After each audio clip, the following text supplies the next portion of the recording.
po na pret Erik Birko, kështu që shkojmë në këndin tonë të bisedave. Erik Djali, i cili mirë se na i rehatuar dhe mirë se na ke ardhur. E sa që na presin të ftuarit. Është kështu, e kemi ndryshuar të herë, si jeni që na prisni dhe nuk ju presim? Më falni. Ure ato, janë të mira këto. Mirë, shumë mirë. Qik në angth, po mirë. Lu Shqipëria. Po, okej, po e vërtet, është ajo, po kemi ndeshë. Laka kapi që ka. Është vërtet. Do bëjmë që do bëjmë. Mirë që gjitha faleminderit shumë. Erik Birko, ju e njeni shumë mirë, është personal trainer, armiku i përbetuar i profesorit të lagjes dhe shumë profesorëve të tjerë, por ama ka shumë vlera interesante, njohurit e ti për të na i dhënë këtu në studio. Mëngjesi ideal për të patur një ditë të mirë, cili është sipas teje? E nisim nga rutina e mëngjesit, qoftë me ushqime, pastaj kalojmë edhe tek pjesa e aktivitetit. Do thosha gjëja e parë që bëjmë gjithë gabim është hapim telefonin sa zgjojmë. Kjo është. Të Unë nuk e bëjmë. Jo, e kam hequr. E ke hequr, ë? Po, një orë kur zgjohem nuk e prek fare. Është defekti im ky. Bravo. Thon po flas nga përvoja personale, domethënë se prej punës. E di. Duhet të zgjohemi. Ti lejojmë trupit tonë të zgjohet. Të pim një gotë ujë, që tha Julka, është gjëja më e mirë që mund të bësh. Hidratim direkt. Të dalim pak jashtë, balkon, të është marrim çik diell. Unë e bëj me qenë, domethënë, bëj një shëtitje qenëve. Edhe kjo është gjëja më e mirë që mund të bësh, të japësh kohë vetes tënde, të pak një çfarë 20 minuta që të thotë, "Ok, u zgjova." Edhe pastaj të vazhdosh me aktivitetet e tua. Domethënë, gjëja e parë që duhet bëjmë, pra sipas teje, është kur zgjohemi, të pim një gotë ujë. Po. Pse? Sepse ti i dehidratuar tërë natën. Uji është ai që të hidraton direkt, edhe trupi jonë është i bërë përqindje më të lartë prej ujit, kështu që ne jemi një ujë në lëvizje, ta them kështu thjesht. Pra, na duhet se është esencial për ne. Pastaj janë këto tjera që thonë pi kafen, nuk janë në ndesh me njëra tjetrën, nuk janë armiq të njëra tjetrës, por gjithmonë hidratimi ideal nis me ujin. Pastaj kafja mund të vi. Okej, shiko, në vend të ujit ka shumë njerëz, dhe ti di shumë mirë, që bëjnë disa procese të tjera, ca pije të tjera, për shembull është ajo me vaj, me... Po, është bërë virale shumë. Ne e sqaroj pak një herë për gjithmonë, me vaj dhe me limon. Me limon. Edhe thotë që largon inflamacionin, ta bën lëkurën yll, nuk e di se çfarë, na thuaj pak realisht ta bën kaq punë apo? Unë gjithmonë them të njëjtën gjë. Po të bëshin kaq shumë punë këto vajrat, pse të ekzistohet një industri e tërë me palestër, me ilaçe, me kremra, me trajtime bukurie, domethënë ka shumë gjëra. Ta kthej pak të kundërtën. Po sikur industria të jetë duke ndikuar dhe të mos lejoj që kjo të jetë e vërtet për shembull, sepse do të shesi në fund të fundit. Do ta them kështu, e njëjta industri që ti të shet proteinën, të shet edhe këtë. Është njëjta gjë. Pra, ti mund të kesh një kompani që prodhon proteinë, do të prodhoj edhe një detox. Por ai thotë që s'do të prodhosh, domethënë do pagoj dikoj që thotë mos merr këtë, do pagoj dikoj që thotë mos merr atë. Ai do shesin ato dyja palët.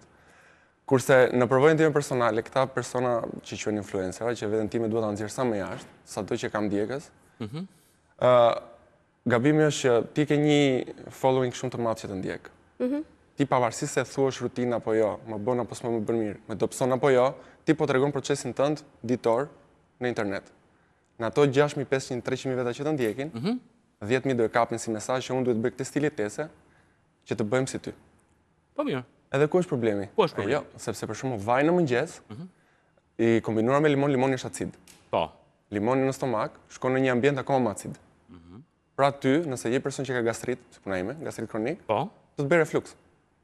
Vaj nga ana tjetër ka një problem. Vaj mundet të përkeqësoj gjendjen, sepse vaj nga natyra zëvend, ta them kështu. Kupton? Se peshon. Po. Do të thënë, ti kur do pish një vaj me limon edhe je person që ka një problem refluksi, e ka bë cop stomakun. Nga ana tjetër, se njerëzit harrojnë kemi edhe dhëmb. Ti nëse për ditë, se ka shumë njerëz që lajnë dhëmbët sa çojnë, sa i bën gjitha këto gjërat. Po, e vërtetë është. E vështirë dikush, unë për shembull nuk mund të ushqem pa la dhëmbët. Më duket shumë e shpifur, ta them kështu trajt. Pra, këta persona çfarë bëjnë? Do të thënë kanë la dhëmbët, kanë bërë rutinën, do pinë acid që ka limoni. Po s'mal ti dhëmbëve. E harrojmë atë pjesë. Se nëse ti për ditë bën një rutinë e cila nuk është që nuk të dobëson, nuk të djeg nuk të bën për inflamacion, atë s'po e përmend fare sepse nuk e bën. Është e kot me u fut asaj pune. Nuk e bën. Nuk ekziston. Se po ti ishte ashtu që këto të heqin inflamacionin e tjerë, Atëherë, pse njëjti vaj që ty të thonë ta konsumosh, kur e gatuan është i keq?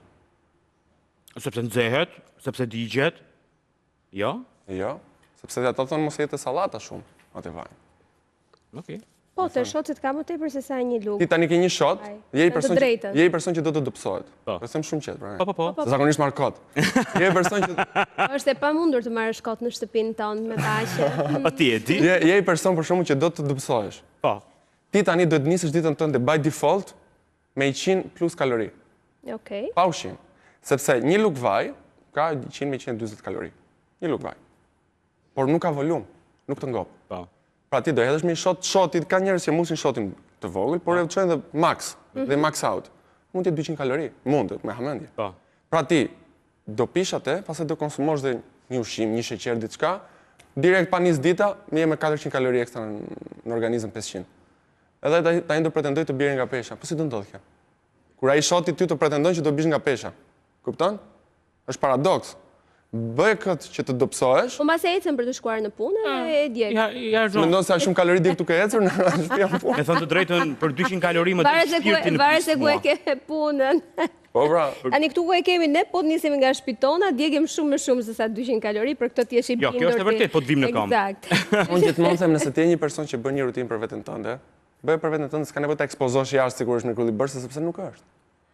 Unë që më thonë isha boksier, për të rënë gjys kile para neshjes, ndilte shkuma. Edhe dehidratohesha, nuk pija as ujë sepse kur të peshohesha duhet isha. Duhet të thash. Je di shumë mirë, duhet ta dini shumë. Pra unë vuaja, apo pse s'më tha dikush më shot me vaj edhe rën nga peshët. Okej.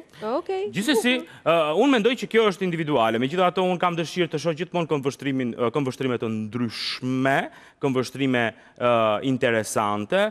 Është bërë pak e vështirë me thënë të drejtën me pjesën e këshillave të influencerave të ndryshme, nuk po dim këtë zgjidhim, po gjithsesi kjo është temë tjetër. Tani. Te trendet ishim. Kthehemi tek mëngjesi. Sigurisht këshillavit e tua unë do i shtoja edhe kush ka macet për godeli macës, është antistres, është antistres më vete, domethënë. Të shkojmë pak tek ushqimi. Çfarë duhet të konsumojmë në mëngjes? Ideali. Kemi dy lloj njerëzish para punës. Kemi ata që i pëlqen ta pinë mëngjesin. Smoothie, kemi dhe ata që duan ta konsumojmë mëngjesin. Unë jam i çik tek njëra që te tjetra. Të dyja bashkë nuk e konsumojmë. Varet se si është. Për dy mëngjese. Zakonisht kur të pinë smoothie, kur bën një smoothie siç bëjmë për shembull. Je shumë full edhe s'ke. Ndonjëherë po duhet ta peshosh, por ndonjëherë bën dhe me sy. E ke peshuar ti? Se ke peshuar. Atëherë unë çka kam i fusa sy. E shef, duhet dal. Zakonisht nuk e peshon, e bën me sy dhe nuk e di sa kalori po konsumon. Nëse është e matur, është një ushqim i mëngjesit mirë, por do shkoja më mirë tek pjesa e shohim se ç'a ham. Sepse edhe truri jon fokusohet, shef se ç'a është duke ngrënë, pa telefon. Fokusohet aty. Unë do të thoshe gjithmonë, unë fet në bukës nuk e heq, por integrale. Nëse është cilësore, integrale shumë e mirë, sepse ka dhe fibra të cilat të ngopin. Se ne na intereson nëse do të bish për shembull nga pesha, të kesh një lloj ushqimi në mëngjes i cili të të mbaj.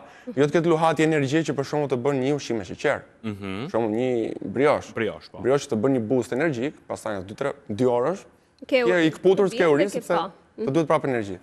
Pra fibra, që janë shumë të rëndësishme, i ndyrna të mira, avokado për shembull. Pra një pjatë, prit Erik, ta bëj pak më konkret.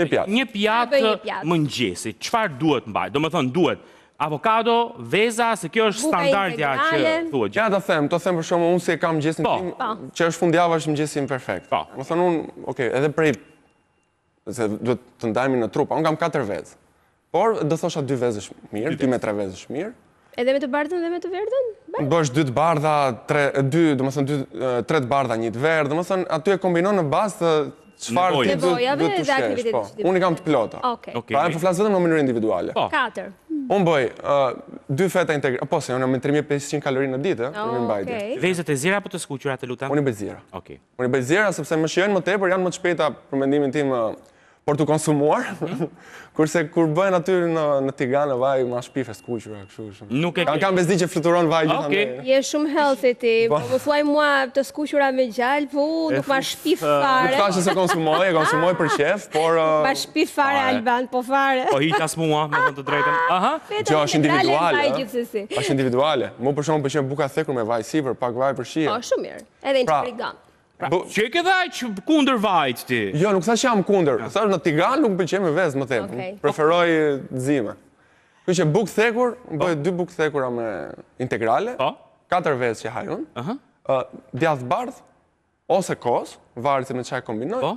avokado, edhe ujë. Edhe ujë. Kaq. Bukuri. Jo, më shumë. Në herë shtoj edhe në një frut, si për shembull një banane pas, mund të shtoj domate që është frut gjithashtu për thjesht ne e quajmë dhe kemi futur kategoria perimeve, ose si quhen këto berries, si janë në shqip, Frutat e pyllit. frutat e pyllit, ato. Sepse tani kam një kombinim që është me protein, është me fiber, edhe me yndyrë të mira, e cila mu për një kohë shumë të gjatë do më mbajë të ngopur, edhe nuk do më japi ato luhatjet si thash, edhe ato dëshirat e shpejta për ushqim edhe për energjitë e shpejtë.